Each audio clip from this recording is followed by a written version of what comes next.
Welcome to Ed Fluential Sports, where passion meets precision. As I'm your host, Ed, I believe in the plays, players, and stories shaping the game.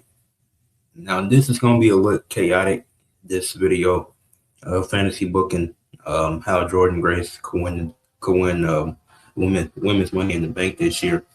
And I think for Money in the Bank, I'm doing this for the men too, but I think the Money in the Bank this year, it's really late. It's in September, on September 6th on a Sunday for whatever reason. I think this is the year that you go younger, invest in the future, just add one vet in there just because. But I think it mainly has to feature younger talent in this Money in the Bank. And so I'll talk about how I get to the Money in the Bank, then talk about the other people I have in the match.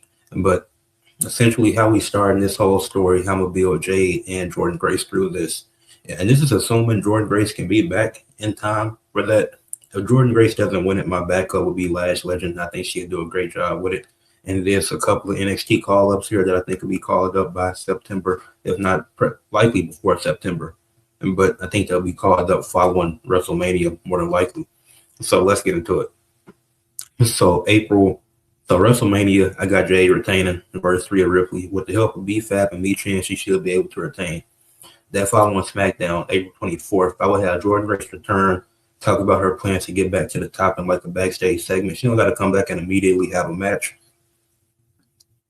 And just do something quick.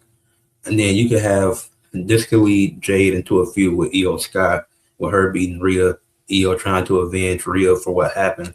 So Rhea don't get this instant rematch, even though she lost due to interference. It's like you still lost. Io can try to avenge that loss for Rhea since they never split. As like they explained why they're not together right now, but they never actually split. And Rhea still be a face. She's just not going to turn heel after that. And Jade talks about how Io hasn't done anything to earn a match, which sets up a tag match on May 1st where Io and Rhea beat BFAB and Michin in a tag match. May 8th SmackDown, have Io and Jade go back and forth. Don't know how well this will go with Io not speaking the best English, but I think it could be solid. I think it could be decent. And then Jade talks about how a tag win,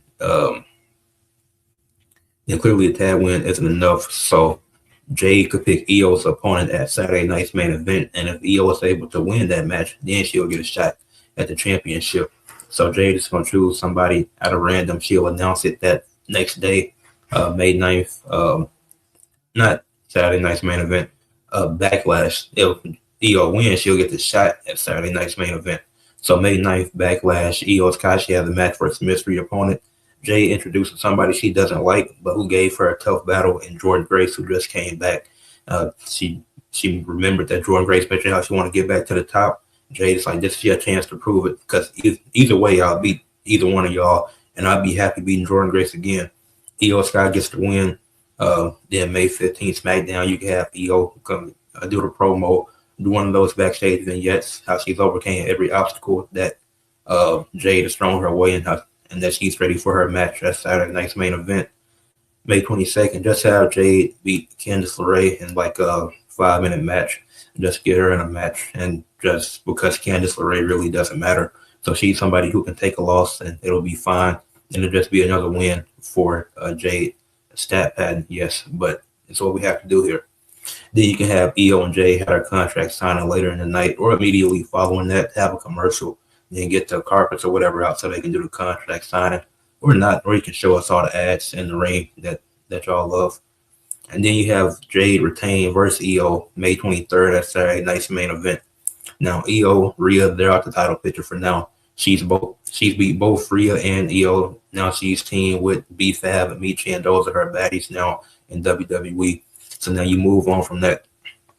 So now we're still in the month of May. This is the end of May, but we're getting somewhere here. So the May 29th SmackDown, and Jordynne Grace, she's going to a feud with the Secret Herbist.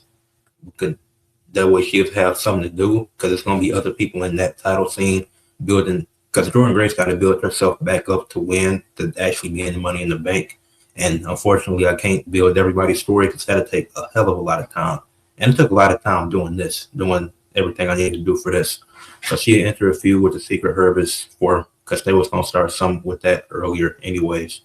Then Candice LeRae, she could talk about how she wants her revenge versus Jade after losing in 5 minutes last week. Then Jade just laughs in her face and walks past her. And then May 31st, 2 days later, Clash in Italy.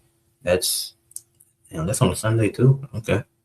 So May 31st at Clash in Italy, you can have Candice LeRae jumping Jade Cargill backstage and Johnny Gargano holding Jade back. And the reason why B-Fab and Michin aren't there is because they had a grueling match with the Bella Twins, who won the tag titles at WrestleMania.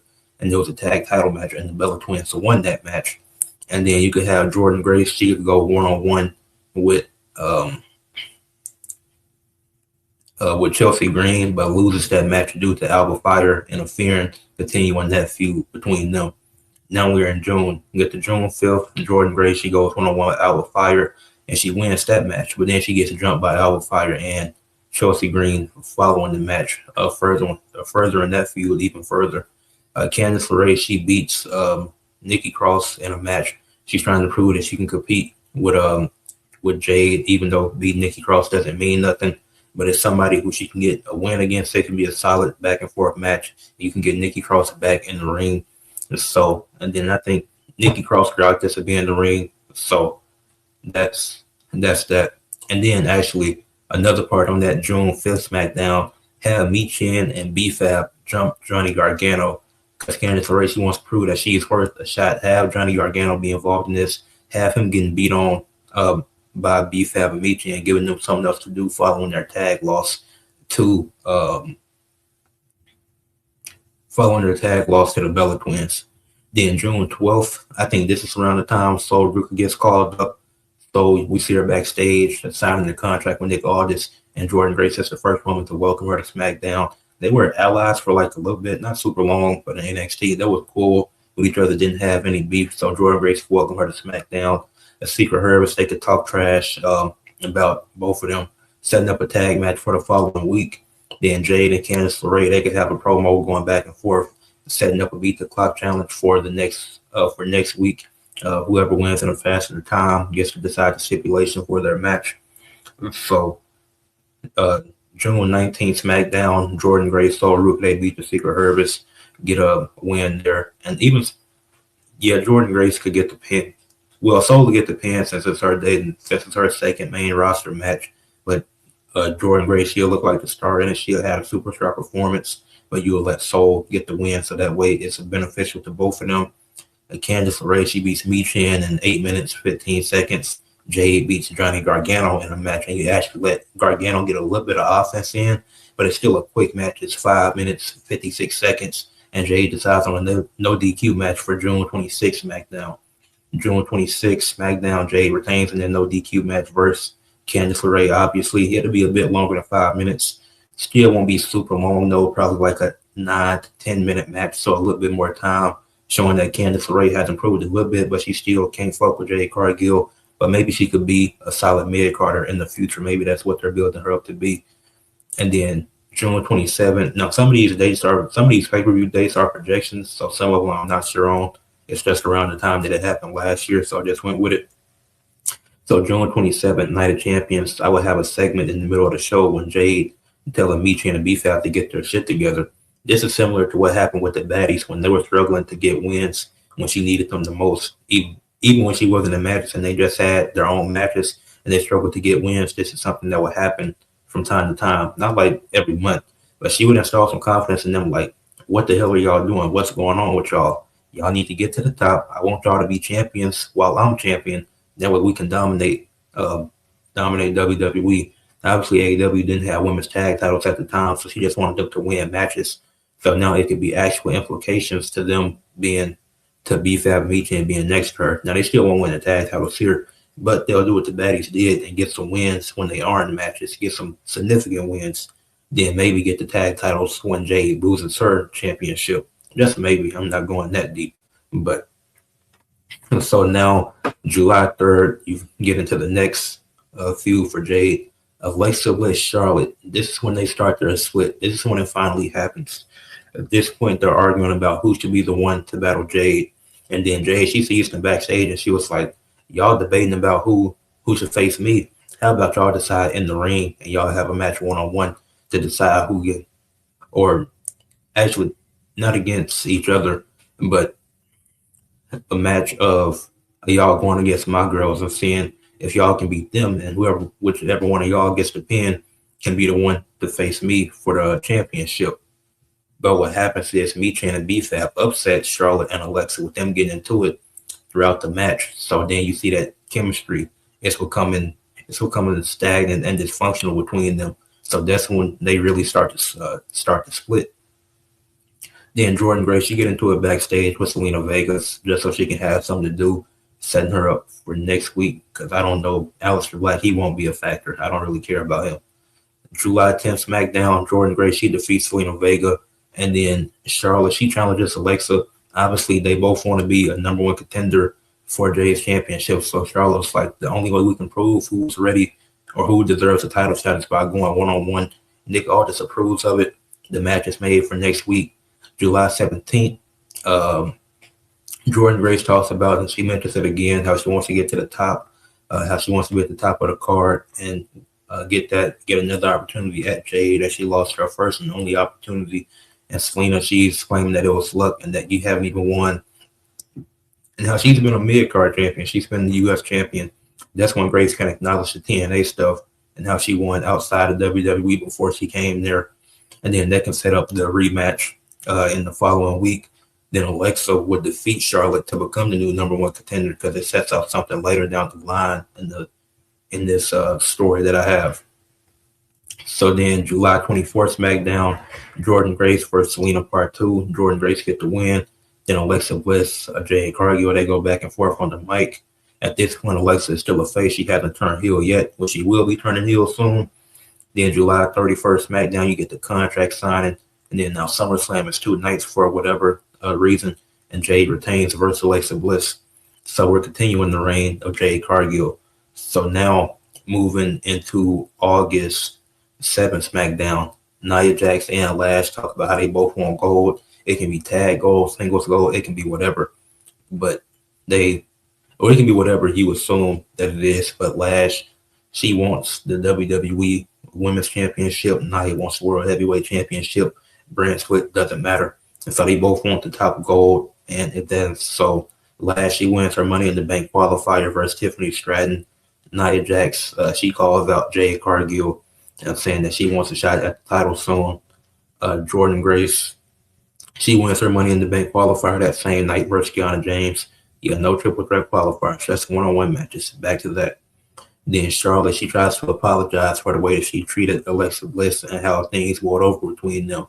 She tries to comfort Alexa, and that's when Alexa finally turns. She turns on Charlotte, beats her down, and now she's still Nick Aldis, the referees, etc. They got to get Alexa Bliss off of Charlotte. So now we finally got the turn, and we're going to be getting into part 2 with them being enemies, with there being an actual heel this time.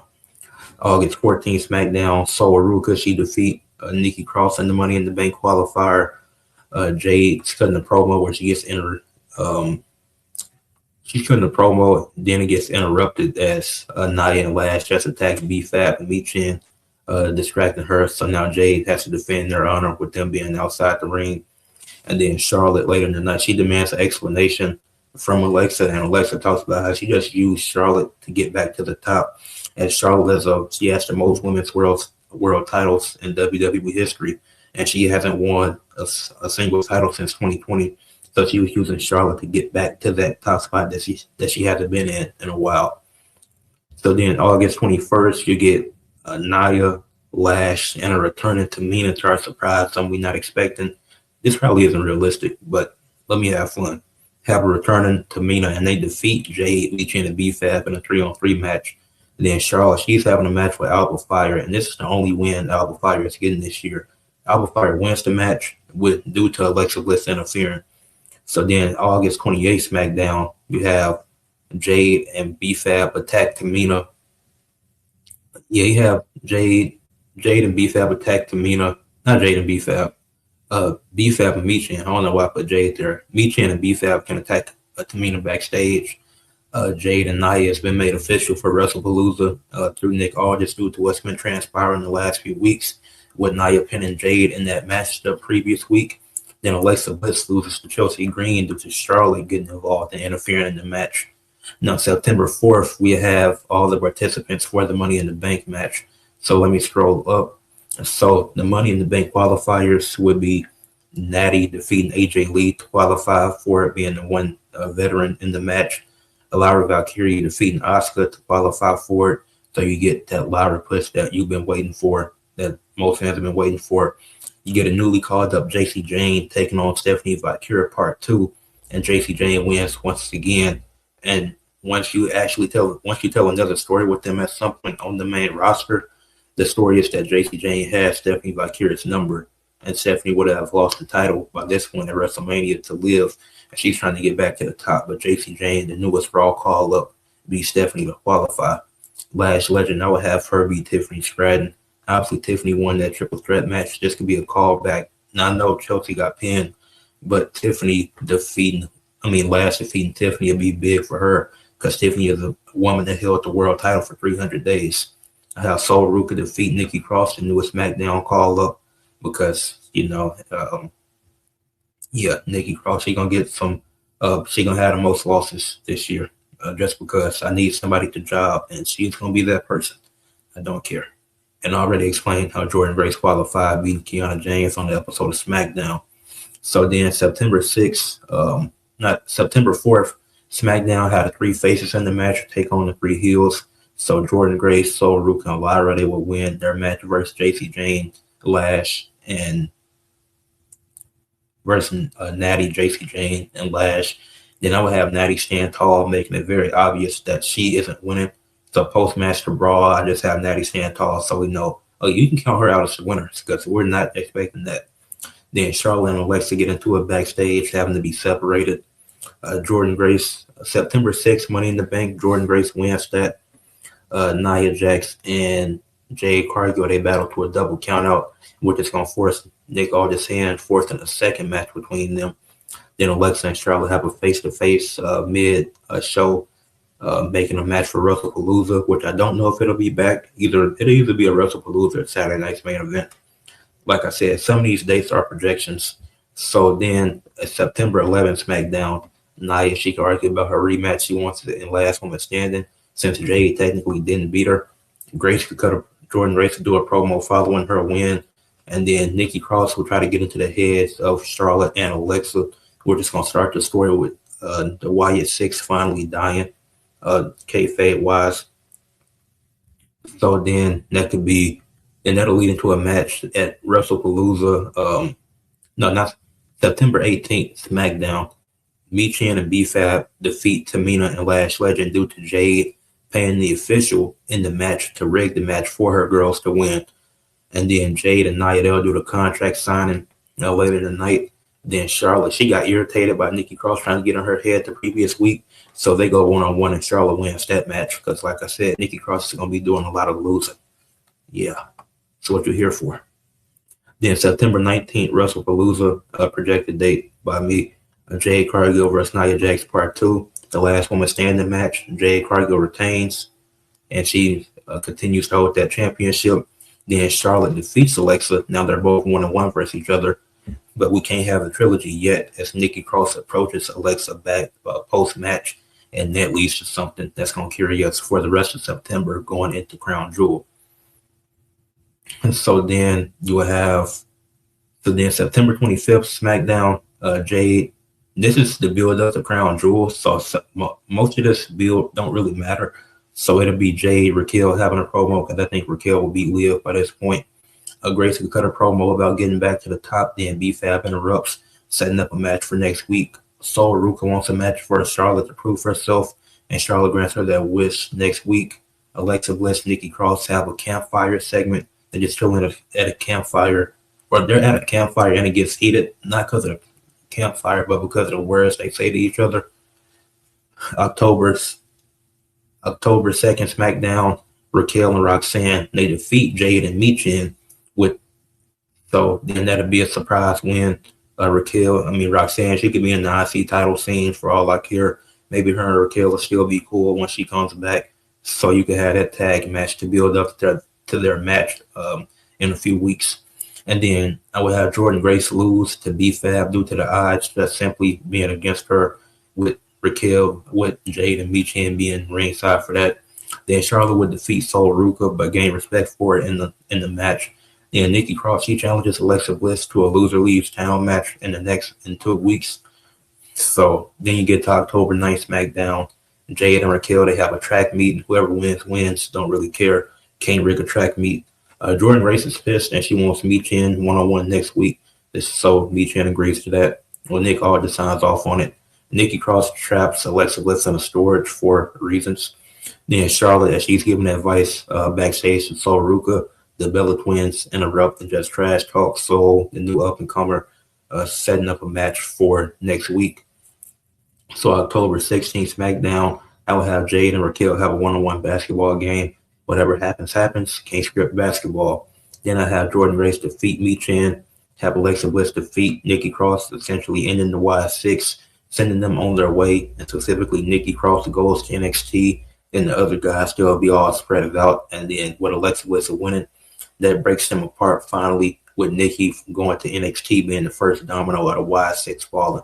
What a second, because I think once they lose the tag titles, then once Alexa sends Nikki to NXT with this win, those would be the two biggest domino effects to end in the Y6 finally. Then Charlotte and Sol, I have them get the win versus the Bella Twins. Then October 17th, Crown Jewel, champ versus champ, Jade versus Raquel. It's going to be a good match. Jade gets the win. So now we're finally where the reign is about to end for Jade. October 23rd, SmackDown, Jade presses B-Fab and Michin again. Why aren't y'all taking care of Jordynne Grace? Get this done. Get this over with. Then Charlotte, she rags about the recent wins that she's picked up lately. She started the year rough, but she's picking up some wins lately. And then Jordynne Grace, he says backstage saying that she'll be waiting for the perfect moment to cash in, which could be soon. October 30th, SmackDown, B-Fab and Michin, they defeat Charlotte and Jordynne Grace just due to Charlotte and Jordynne Grace not having good chemistry. Not because they hate each other, but because their chemistry just didn't flow in this match. And B-Fab and Michin took advantage of that, being a tag team for the last year or two. And then Jay, she's proud of her girls. She's like, I'm not wrestling until Survivor Series. I'm just chilling. I'm going to be seeing who my next challenger is. But I plan on keeping this title forever, or for the rest of the year, or going into WrestleMania, whatever. Then November 6th, SmackDown, Nick Aldis, he talks to Jade, and he was like, I'm going to make a fatal four-way to decide your next challenger. You don't have to wrestle. I'm fine with that. But you will be wrestling at Survivor Series. So then it's November 13th, SmackDown. Jade is on commentary for the fatal four-way, which will feature Charlotte, Rhea, Tiffany, and Selena Vega. I think she'll eventually, once she wins the U.S. title, she'll lose it to Kiana James, and she won't hold it like a super long time. She'll hold it for a decent amount, but it won't be like crazy long. Rhea, she'll still need something to do. She won't be in the title picture for the majority of this, but she can try to get back, get a second chance, because obviously her match ended due to interference. And then Selena Vega, she's just in here to eat the pin, because maybe she doesn't eat the pin, but I just needed a fourth person to have a reason not to have Alexa Bliss in there, because Alexa Bliss, she can then be pissed at Nick Aldis for not putting her in the match, even though she's one-on-one versus Charlotte. And Nick Aldis can explain it's because the way you've been acting, the way you've been treating the women backstage and this and that, you don't deserve to be in this match. And you really haven't did anything of significance. What, beating Nikki Cross? All she does is lose. So, and then November 20th, you get the Jade and Charlotte promo, first promo versus each other. Then Jordynne Grace team with Sol Ruka to take down Michin and B-Fab. And then November 27th, SmackDown, you get Jade and Charlotte's second promo going into Survivor Series. And then Jordynne Grace, she appears at the top of the stage, reminding them that she has money in the bank. So then November 28th at Survivor Series, Charlotte defeats Jade to become a 15-time world champion. It finally happens. Not at Mania, not at SummerSlam, but at Survivor Series. She's now a 15-time world champion. As she's celebrating, Alexa Bliss, she interrupts. She starts cutting the promo. She was like, remember, Charlotte, I'm 1-1 versus you. So we need to have our third match to really decide who's the better between us two women. And then Jade, she can just be angrily pissed. This is really important for the cameraman to do, zooming in on Jade, getting the right angles of her being overly pissed that she just lost her championship that she held for nearly a year, because she won it when she won it on, I forget when she won it. But at this point, it would have been close to a year, if I'm not mistaken. So she could be pissed. Like, I was this close to hitting a year as champion, and I couldn't do it because I lost to Charlotte. Made, and then she could just be talking to herself, and the cameraman could be getting that. Maybe we don't know but don't have a mic on her, so we don't know what she's saying. But she's just saying stuff, and we had to read her lips. And then with these distractions, with the cameraman paying attention to Alexa Bliss and Grace, you could do multiple with Alexa Bliss and Jade. You can introduce a third camera angle with Charlotte in the ring, then Jordynne Grace coming out there to cash in her Money in the Bank and become the new WWE Women's Champion. And now this way you set up a fatal four-way for the top women in the division. At this point, Jordynne Grace would have been. At this point, Jordynne Grace would have had a really good run, having matches, having different feuds with people, Chelsea Green, Selena Vega, Alba Fire, B5, Michin, etc. Having a few, teaming with a few people. Now you have a fatal four-way at your next event. Jordynne Grace, she's the new women's champion, just cashed in Money in the Bank, short but strong, and she has a loss versus Jade. Charlotte, she just added to her legacy, becoming a 15-time world champ. But this is her shortest reign. She was cashed in on. She just beat Jade, and now she's tied 1-1 with Alexa Bliss.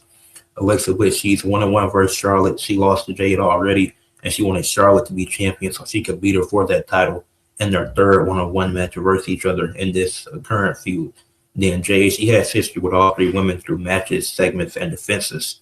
So now with that, I would assume the next pay-per-view was a Saturday night's main event. I wouldn't book it there. I would actually save it and book it for the Royal Rumble. Use that entire December to build up this feud. And then at the Royal Rumble, you have a four-way where anybody could win. Maybe Jade gets a short reign. Not Jade. Maybe Jordynne Grace has a short reign and Alexa Bliss wins it. Maybe Charlotte becomes 16-time champion, and the 16th reign is actually a decent reign, like somewhere between 6 to 9 months, somewhere between there. Or maybe Jade gets it a second time after just losing. Maybe then you have a four-way that's very unpredictable. Anybody can get pinned and anything can happen. So that's how I personally booked the Money in the Bank. Through this run, Jade would be 8-3-1. Jordynne Grace would be 11-3. Charlotte would be 6-5. I didn't keep track of Alexa Bliss's record because this was mainly just to end. For her, it was to end the Wyatt 6 to finally get unattached from that. And then once she got unattached from that, going back to Charlotte because you didn't forget that they never had that third match. So I think this successfully books all four women. And you successfully get a fatal four-way. You get an important fatal four-way at the Royal Rumble to have the women's title being defended at the Royal Rumble. Because I don't remember the last time the women's title was defended at the Rumble. Somebody let me know. But I didn't book that four-way. Well, I booked how I would set it up. But I didn't book who would win or anything like that. That's for y'all to decide who y'all want to win that four-way and if y'all want to see it. But that's how I would book the women's Money in the Bank and her reign with the Money in the Bank contract and her eventually cashing in to win it. And that's why I book Jade's reign in general and how I get Charlotte and Alexa involved in this as well. So with that being said, leave a like on this video, subscribe to the channel, comment what y'all thought, and share for others to see.